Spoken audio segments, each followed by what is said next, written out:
నమస్కారం మిత్రులారా, మీరంతా ఎలా ఉన్నారు? మంచి మానసిక స్థితిగతుల్లో ఉండండి. ఇక మన ఛానల్ పేరు వచ్చేసి జీవితం మన కోసం. ఈరోజు మనం మాట్లాడుకునేటువంటి విషయం తల్లిదండ్రులు పిల్లల పట్ల ఎలాంటి బాధ్యతను కలిగి ఉండాలి. ఎందుకంటే పిల్లలు మొదట పుడతారు, వాళ్ళు పూర్తిగా తల్లిదండ్రుల మీద ఆధారపడి ఉంటారు. పిల్లలు నిస్సహాయులు, వాళ్ళు ఏమి చేసుకోలేరు. ఈ ప్రపంచానికి కొత్త వాళ్ళు, ప్రతిదీ వాళ్ళకు చేసి పెట్టాలి. వాళ్ళ ఆలన పాలన సంరక్షణ ఇదంతా కూడా తల్లిదండ్రుల యొక్క బాధ్యత. ఇక పిల్లలు పెద్దవాళ్ళు అయిన తర్వాత తల్లిదండ్రులు ఎప్పుడైతే వృద్ధాప్యంలోకి వస్తారో, ముసలివాళ్ళు అయిపోతారో, వాళ్ళు పిల్లలతో సమానమే, పసిపిల్లలతో సమానమే. వారి యొక్క ఆలన పాలన, వారి యొక్క జాగ్రత్తలన్నింటినీ కూడా ఎలా వాళ్ళని కాపాడుకోవాలి, ఎలా సంరక్షించాలనేటువంటిది పిల్లల యొక్క బాధ్యత. పిల్లల్ని ఎలా పెంచాలో అనే విషయంలో మనం 2 వీడియోలు గతంలో చేశాం. ఇంతకు ముందే ఈ వీడియో కంటే ముందు చేశాం. పార్ట్ 1, పార్ట్ 2 దయచేసి అవి చూడండి. పిల్లల్ని పెంచడం చాలా చాలా తేలిక. మీరు ఆ మార్గాన్ని అనుసరిస్తే పిల్లలు చాలా చక్కగా రాణిస్తారు, వృద్ధిలోకి వస్తారు, మంచి పౌరులుగా, మంచి పిల్లలుగా వాళ్ళు మీకు చేతికి వస్తారు. దయచేసి ఆ 2 వీడియోలు చూడండి.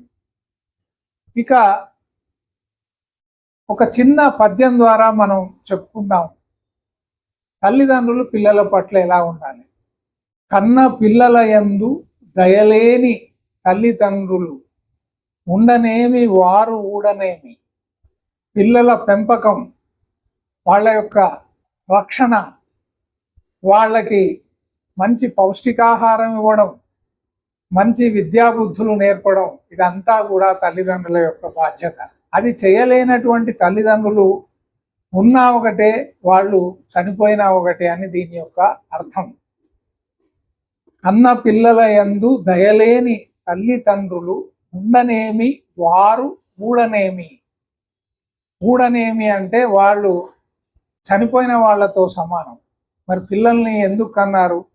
కేవలం ఒక కామ వాంఛతోని కన్నారా? కాదు కదా.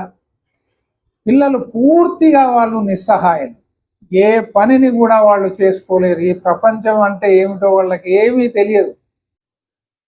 ఒక చిన్న మొక్క ఎలాంటిదో, ఒక 10 రోజుల మొక్క ఎలాంటిదో పిల్లవాళ్ళు కూడా అలాగే.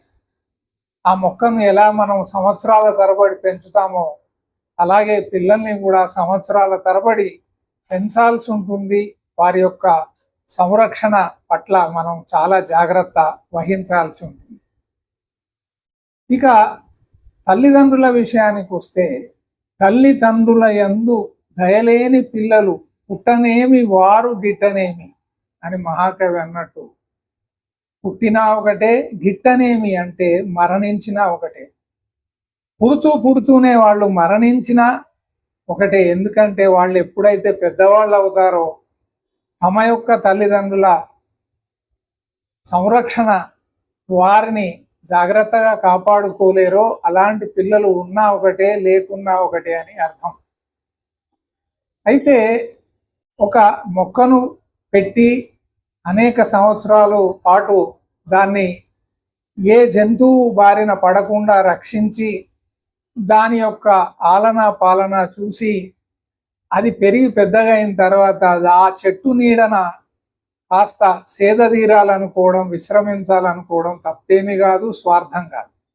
అలాగే ఆ చెట్టు యొక్క ఫలాలను అనుభవించాలి అని అనుకోవడం కూడా అది స్వార్థం కాదు, తప్పు కాదు.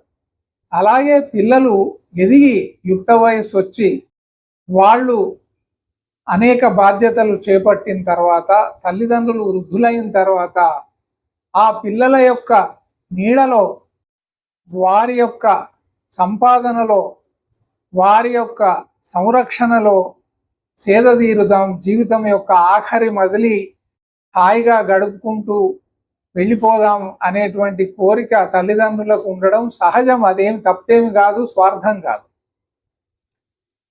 కాబట్టి పిల్లల్ని మనం జాగ్రత్తగా పెంచగలిగితే అనురాగం, మమకారం, మమత, దయ, కరుణ ఇవన్నీ కూడా పిల్లల్లో బాల్యం నుంచే మనం పెంచగలిగితే, దాంతోపాటు వాళ్లకు బాధ్యతాయుతంగా తమ యొక్క బాధ్యతలను వాళ్ళు తెలుసుకునేటట్లుగా మనం పెంచగలిగితే అసలు ఈ సమస్యే రాదు.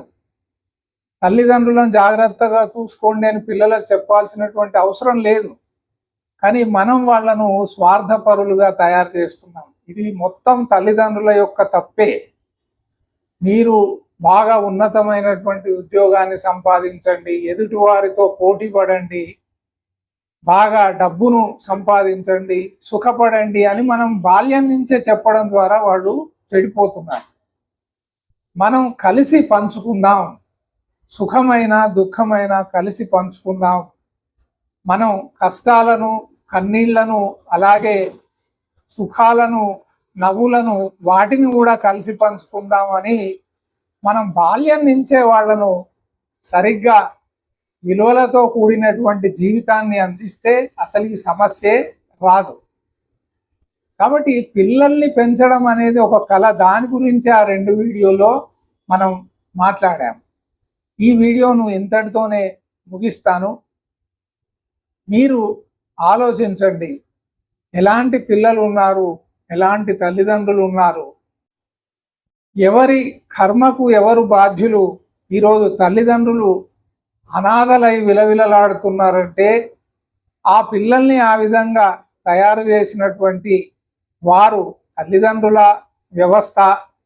అలాగే పిల్లల్ని అనాథలుగా వదిలేసి వారికి ఎలాంటి విద్యను కూడా అందించకుండా, వారిని సమర్థవంతంగా పెంచకుండా బాధ్యత రహితంగా తల్లిదండ్రులు వ్యవహరిస్తున్నారంటే దీనికి బాధ్యత తల్లిదండ్రుల లేదా వ్యవస్థ అనేటువంటిది అది చర్చనీయాంశం. It is debatable. మీ కామెంట్స్లో దీని గురించి ప్రస్తావన చేయండి. కాబట్టి 3 ఉన్నాయి. పిల్లల్ని ఎలా పెంచాలి, అలాగే పెద్దవాళ్లను ఎలా సంరక్షించాలి అనేటువంటిది పిల్లలు కూడా నేర్చుకోవాలి. పెద్దలను ఏ విధంగా సంరక్షించాలనే విషయంలో మరొక వీడియోలో మనం కలుసుకుందాం. నమస్కారం.